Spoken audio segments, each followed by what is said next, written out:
Knocks ratings are absolutely through the roof right now with the Texans, and one of the stars is Bob McNair, the owner of the team, and he took a shot at New England on Houston Sports Radio 610, saying this: Brady and the Patriots were going to cooperate fully, and then when it came down to it, they didn't. If it was J.J. Watt, I think he would have been cooperative. And it wouldn't be a question. I don't think J.J. would destroy his cell phone. In the minds of somebody in that organization, they thought it was important. They thought it would give them a competitive advantage, and that is why they did it. So McNair is saying J.J. Watt wouldn't have broken his phone. Nelly, you have a problem with this? Okay, listen. I don't think one has to do with the other. Okay. Breaking your phone, I don't think, and this is just my philosophy because I'm a little deeper on breaking your phone. Okay.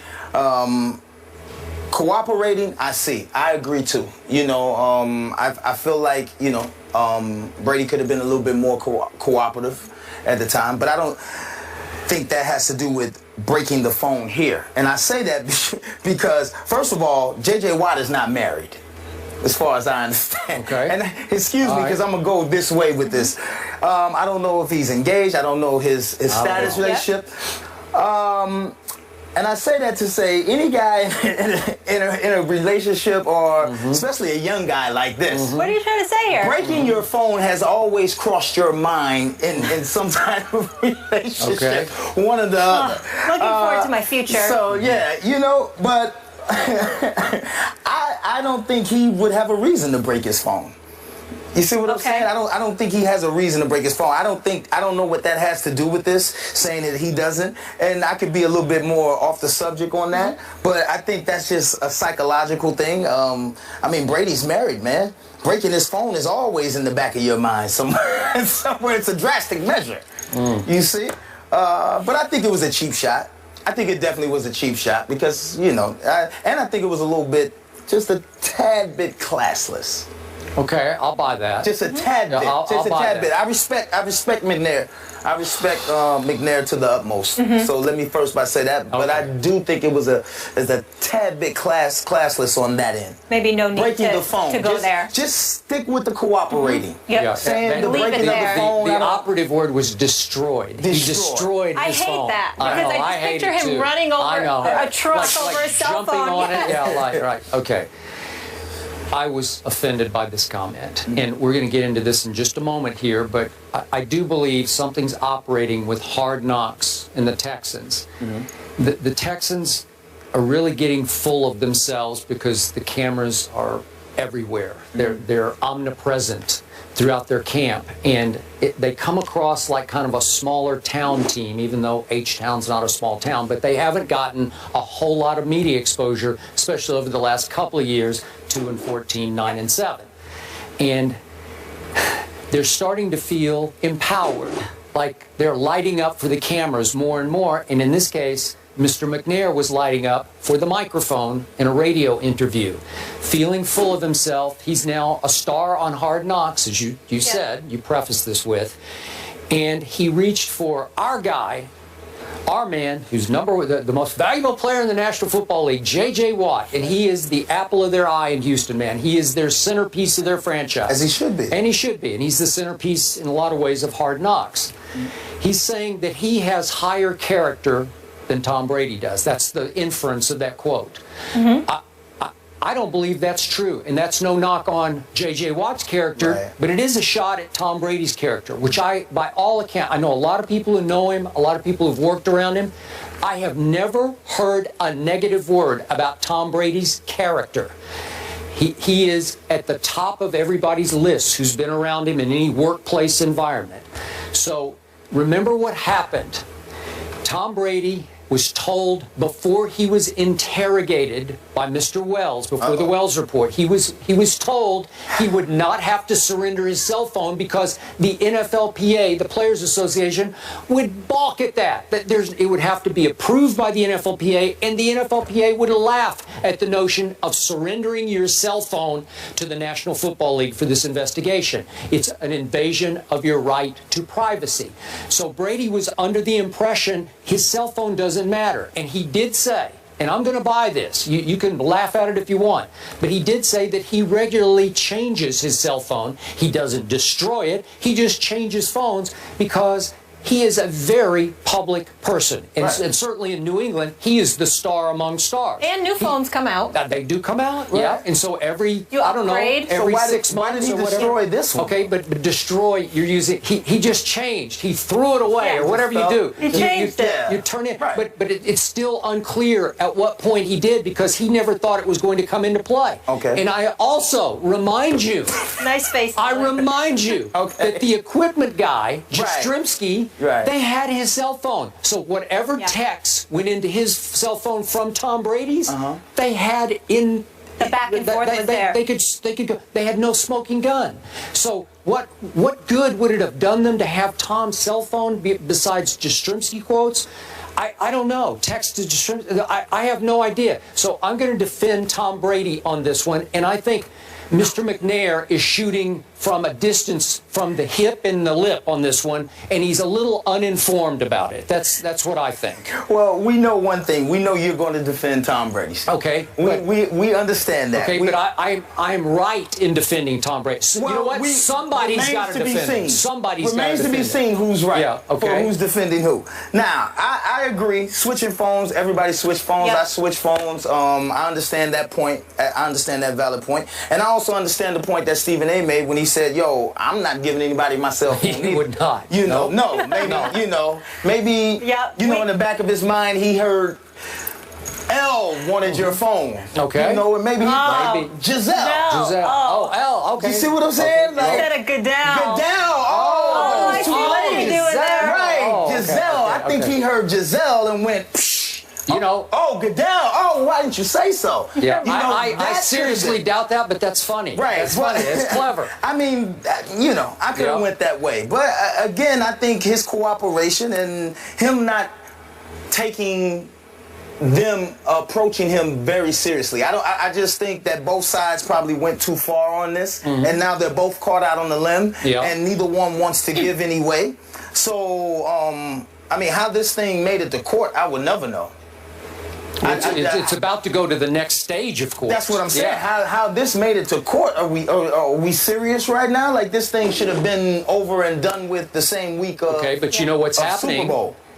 The settlement judge known for bringing both sides to settlements quickly, Judge Berman, New York City, failed to pull each side together for a settlement. So the harder he looks at the case, the more we hear him in open court. He's saying Tom Brady has a strong case against the NFL. And I don't know what he's going to rule, but he's going to give Tom Brady a stay or an injunction so he can play those first 4 games while this goes on to the next level of appellate court. This judge wouldn't happen to be a Patriots fan. No, he's not. He's born and raised in New York City, so I find it very hard to believe he has any Patriot love in his body. Probably New York football giants. Probably a smart man. Yeah. You know what I mean? So I just don't see a win on nobody's side for this. I see Tom Brady winning. I mean, will he win? Okay. I mean, even if he wins this, I don't think it clears his name. Maybe not in your mind. Well, that's the point. That's the point. It's public perception at this point. Okay, so I think people this have is already very interesting to me. I think people have already made their mind up about this situation. That's highly possible. Anyway, that's why I said I think this went too far. I think it's irrelevant. Okay, so if wherever Nelly is on your tour bus somewhere in Montana or somewhere, I don't know, and you hear Tom Brady has won in court and it's going to cost Roger Goodell his job. In your heart of hearts, your mind of minds, will you still think he cheated? Well, I still listen. Yes, you will. I'm not saying that he cheated, but I definitely think he tried to do what a lot of people do, is gain a competitive edge. You know what I mean? I think everybody, listen, if you're going to say cheating is cheating, then cheating is cheating. There can't be separate levels of cheating. You know what I'm saying? If you're holding, if you're pulling guys every time and you're doing certain things on certain plays that you know if you get caught is illegal, then, I mean, you know, I just think the integrity of the game can't be lost by trying to gain a competitive edge in a sense. I agree with you if, in fact, he had any knowledge of deflating footballs and he swore under oath to Roger Goodell in the appeals process, he knew nothing about deflating footballs. So you're saying he's lying under oath? Yeah, does that change your opinion that he'd go this far with it in court? I mean, listen, I think he died with the lie at this point. You know what I'm saying? I think, You did some good one-liners. no, I'm not big on liars, but seriously. I live in a country where this happens. People. Yeah. This happens. Okay. And this is one of those situations to where I think the damage to Brady is done. I think at this point, if he salvages anything, he's fighting to, salvage what he has left. And I think that's the only thing winning does for him. Because I think in the mind of the people that want to believe that he's a cheater, it doesn't change. I think in the mind of someone such as yourself, even if he doesn't win, your opinion doesn't change. You see what I'm saying? So I don't see the win-win. I don't see the win-win at this point. I think it went both far. I mean, I think it went too far, and I think both sides should be ashamed that it got this far. Okay, the only way I'm going to change my mind is, to quote Judge Berman, if you show me some direct evidence, that was his phrase he used, there's no direct evidence linking Brady to deflating footballs. Okay. If you showed me a smoking gun, I'd say, you got me. And when the Wells report came out, I think you weren't with us quite yet. I sat right here the day it came out and I said, you got me.